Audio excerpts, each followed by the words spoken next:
Altar servant orchestrated abduction of two Catholic priests in Adamawa, demands 10 million naira ransom. In a recent incident in Adamawa State, Nigeria, two Catholic priests, Reverend Fathers Matthew David Dusami of the Yola Diocese and Abraham Samman of the Jalingo Diocese, were abducted from their residence in Gwedamalam Village, Numa Local Government Area, around 4 a.m. on February 22, 2025. Investigations revealed that the abduction was orchestrated by a 34-year-old altar servant, Tahamado Damian, who was a member of the same church as the victims.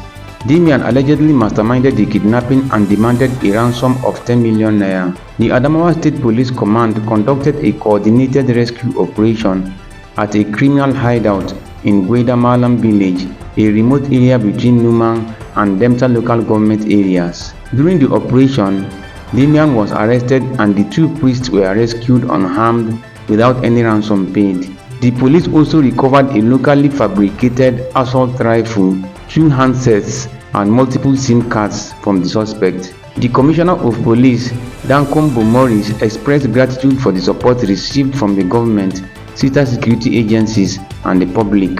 He encouraged continued cooperation to ensure timely responses to emergency situations and to maintain peace and security across the state. FG takes over Gombe hospitals, gives reason.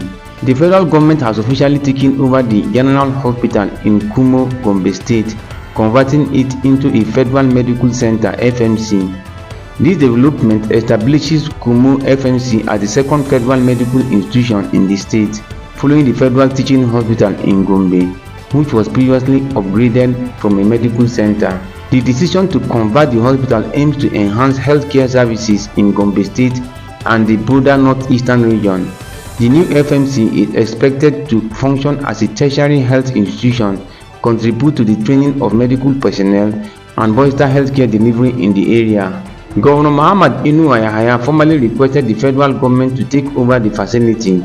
President Bola Tinubu approved the request, considering the poor maternal and neonatal mortality indices in the northeastern region and other health indicators in Gombe State.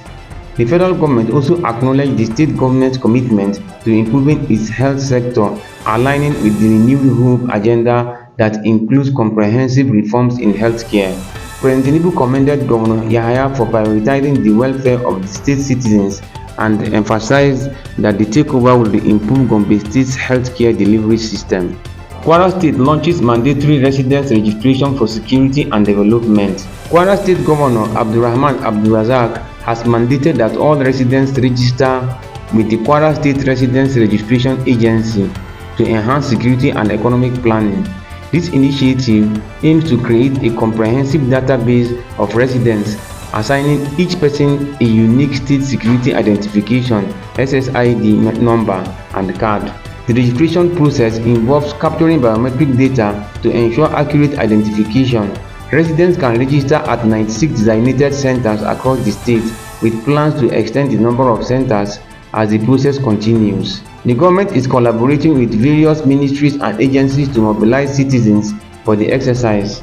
Possession of an SSID number will be required to access government services, including educational examinations, scholarships, grants, and social safety benefits. For example, students registering for exams such as Common Entrance (GSS) or SSCE, as well as their parents or guardians, will need to provide their SSID numbers. This initiative underscores the government's commitment to data-driven planning and the security of its residents. The Nigeria women shines at Forbes Women African Awards. Minister applauds achievements.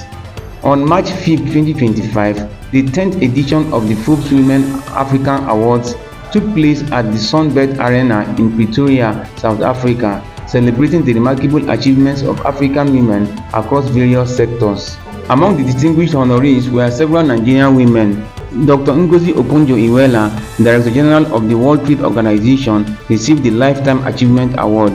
Tiwa Savage, acclaimed as the Queen of Afrobeats, was honored with the Media Icon Award for her unique blend of Afrobeats, R&B, soul, and pop. Aruma Ote, Chairperson of the Royal African Society and former Vice President and Treasurer of the World Bank, was awarded the Changemaker of the Decade Award. In recognition of these accomplishments, Nigeria's Minister of Art, Culture, Tourism and Creative Economy, Barrister Hannatu Musawa, extended her congratulations, stating, "We are delighted to congratulate these Nigerian women who made us proud at the 2025 Forbes Women African Awards." The Forbes Women African Awards aim to acknowledge and celebrate the contributions of African women who are breaking barriers and setting new standards in their respective fields.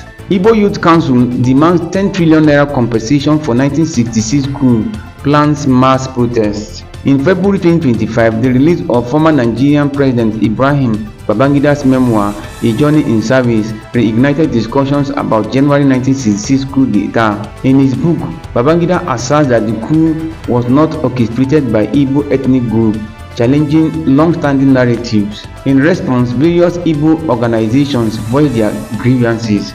Ohanaeze Ndigbo, a leading Igbo socio-cultural group, demanded a public apology from President Bola Tinubu and sought 10 trillion naira in compensation.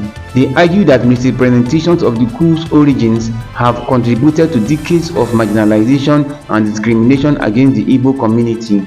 An affiliate group, the Njiku Igbo Forum, has called for 100 trillion naira in operations, emphasizing the economic and social impact stemming from historical narratives surrounding the coup. These developments have sparked renewed debates about historical accountability and the long-term effects of past events in Nigeria's ethnic relations. Akpabio, Natasha not suspended for sexual harassment allegation, says Senate. Senator Natasha Akpoti-Uduaghan was suspended from the Nigerian Senate for 6 months due to alleged violations of Senate rules, including refusing to sit in her assigned seat, speaking without recognition, and making disrespectful remarks about the Senate leadership. Senate leader Opayemi Bamidele emphasized that her suspension was solely for these misconducts and not related to her sexual harassment allegations against Senate President Godswill Akpabio. Akpoti-Uduaghan had accused Akpabio of sexual harassment, claiming the incident occurred on December 8, 2023. However, the Senate's Committee on Ethics and Privileges dismissed her petition, citing procedural rule violations. Akpabio had denied the allegation, stating they were baseless and caused unnecessary trauma to him and the Senate. Critics argue that the suspension may be an attempt to silence Akpoti-Uduaghan following her allegations against Akpabio. They expressed concern over the Senate's decision to suspend her without thoroughly investigating her claims. Follow for more. March 9, 2025.